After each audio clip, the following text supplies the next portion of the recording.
Bonjour chers frères et sœurs, et bon, je voudrais qu'on s'entretienne sur un thème qui va nous permettre de parcourir simplement la parole en fait. Je voudrais qu'on parle des deux temples, la destruction avant le premier temple, sa destruction, et le second temple ensuite sa destruction. En fait,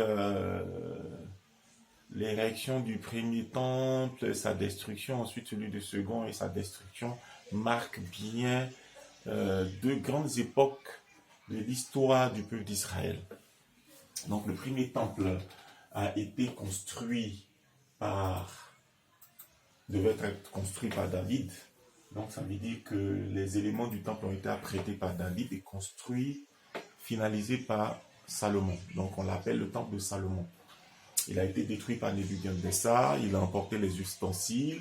Voilà, le premier temple de Jérusalem a été construit par Salomon sur le mont Moria, site choisi par David.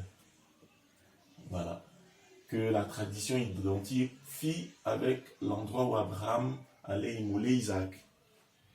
L'édifice connu exclusivement par les descriptions de la Bible comprenait 3 sections de largeur égale. Le vestibule, le sanctuaire et le Saint des Saints. Bon, donc là, c'est le premier temple, celui de Salomon. Ensuite, le second temple désigne dans l'histoire des Juifs la période qui s'étend depuis le retour des Juifs de Judée, à partir du milieu du IVe siècle avant notre ère. Donc, la période du second temple, voilà la période du second temple, je lis pour illustrer un peu mes propos.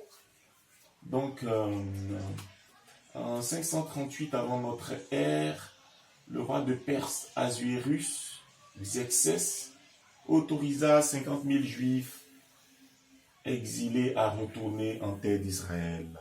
En fait, après l'exil, ils sont rentrés chez eux. Voilà.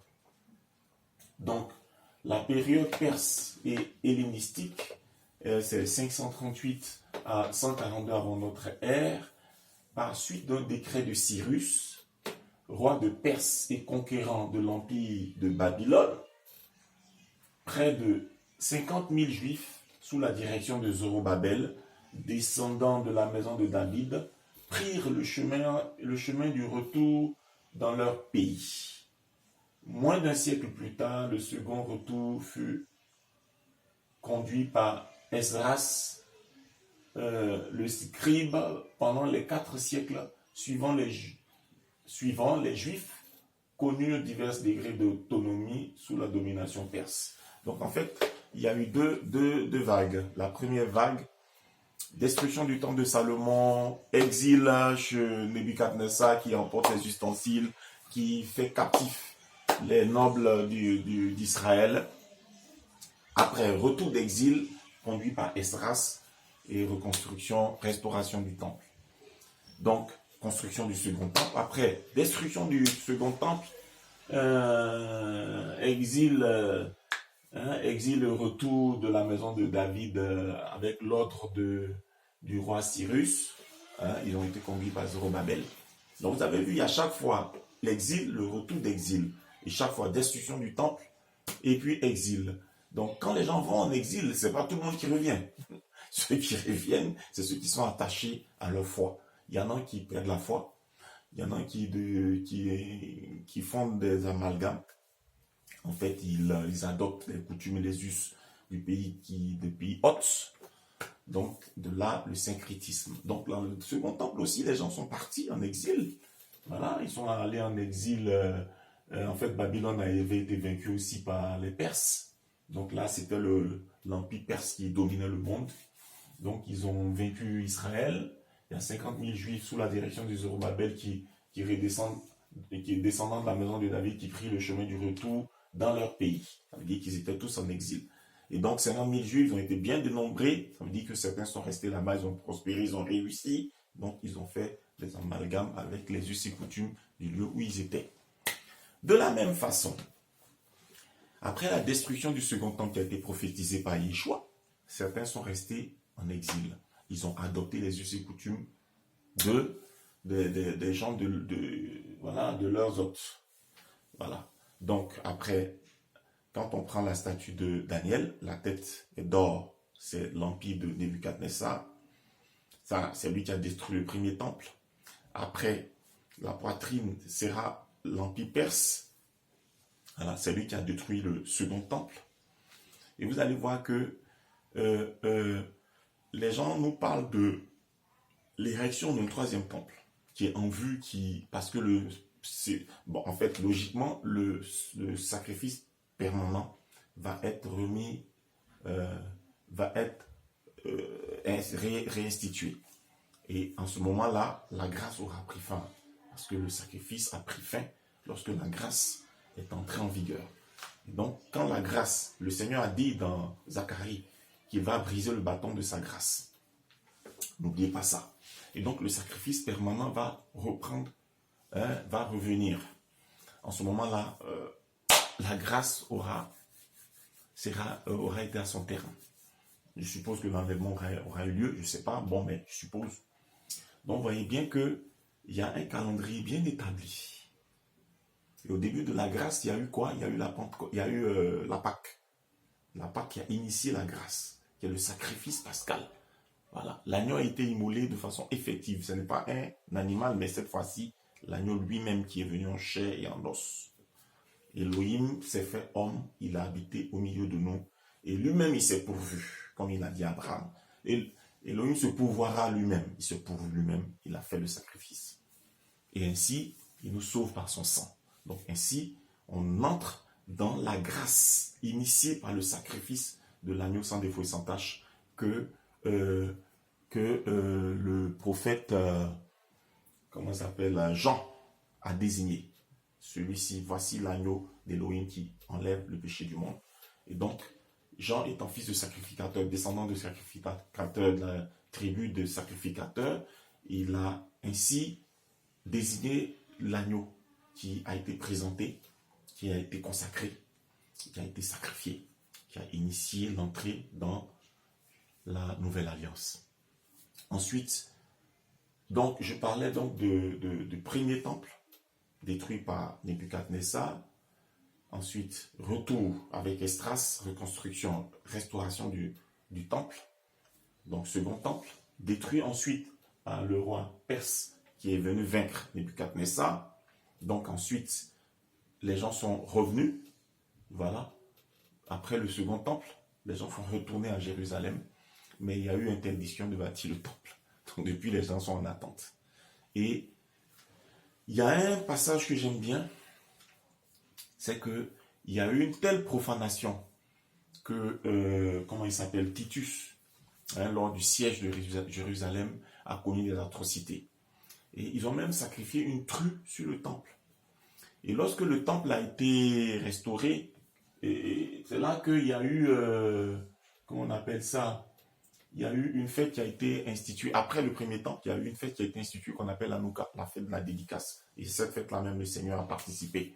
Voilà. Donc le deuxième temple a été construit. Ensuite, le deuxième temple aussi a été démoli. Ce que je veux montrer à travers cette structure-là, c'est de montrer bien que chaque fois que le temple est détruit, le culte aussi prend un coup et il y a beaucoup de syncrétisme. C'est-à-dire que tous ceux qui s'en vont, ils adoptent les us et coutumes du pays hôte.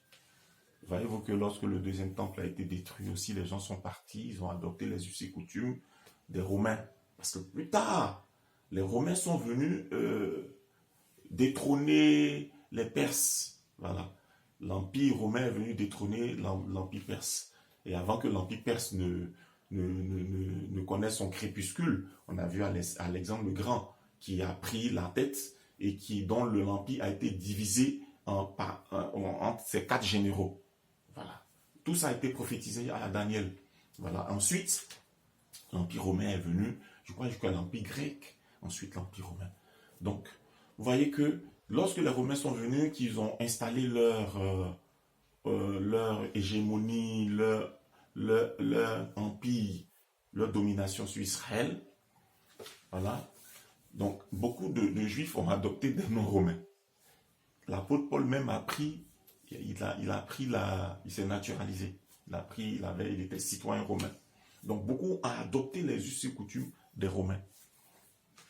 Cela dit, il y a eu beaucoup de syncrétisme. Chaque fois que le peuple est déporté, il adopte les us et coutumes des pays hôtes. Donc il y a beaucoup de syncrétisme. Voilà. Donc c'est à cela que je veux attirer votre attention. Pour vous montrer que ce genre de syncrétisme-là vient polluer la foi. Et nous, notre rôle en tant que chrétiens, c'est de rester attachés à la foi initiale, à l'authenticité. C'est pour cela que lorsque nous envoyons des posts ou des messages, ou lorsque nous prêchons, nous tenons à garder le lien avec l'ethnicité. C'est pour ça qu'on dit Yeshua, on ne dit pas Jésus. Voilà. Moi, je ne dis plus Jésus. Pourquoi? Parce que je me dis, tous les us sont liés, c'est des noms à connotation romaine. Voilà, à connotation romaine. Donc, quand les gens disent Crésus, les gens disent Paulus, bon, tout ça, c'est des noms qui sont vraiment, vraiment romains. Donc, je me dis que le Seigneur, il n'était pas là quand les gens lui donnaient le nom de Jésus. Mais il est né. Et l'ange a dit à Marie, tu lui donneras le nom de Yeshua. Parce que je suis sûr que l'ange a parlé à Marie en araméen. C'est pour ça que je préfère m'attacher au nom Yeshua. Parce que je me dis, le nom Yeshua va garder toute son énergie. Je n'ai pas envie de modifier quoi que ce soit. Vous voyez? Donc, les us et coutumes de ceux qui sont allés en exil, hein, qu'ils ont adopté, l'amalgame qu'ils ont fait avec leur foi, moi, je fais l'effort de m'en débarrasser. Parce que nous avons hérité de beaucoup de choses, de doctrines qui sont liées à cet état de fait-là, à l'histoire des Juifs, que ce soit en bien comme en mal. Voilà la raison pour laquelle on ne dit plus Jésus, on dit Yeshua, parce qu'on veut s'attacher à ce qui est authentique. Et ensuite, on ne dit plus Dieu, parce que Dieu, il est dans le panthéon romain.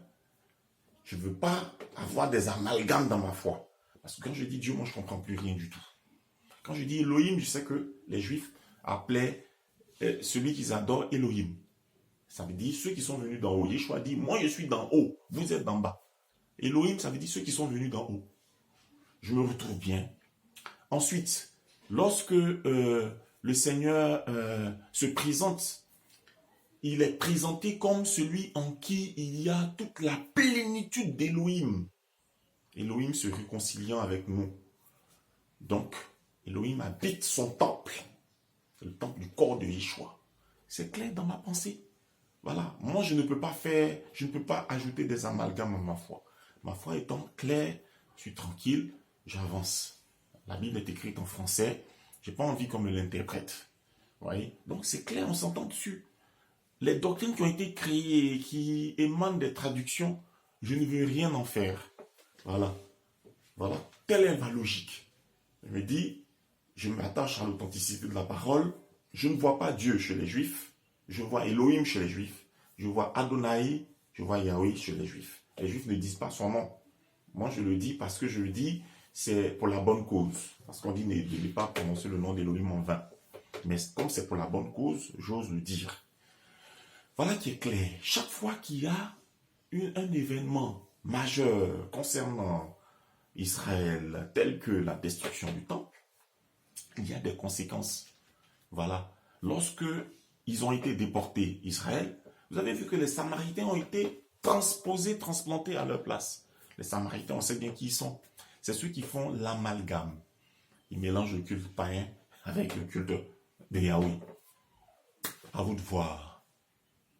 On reviendra sur les différentes époques et on va en tirer vraiment des leçons.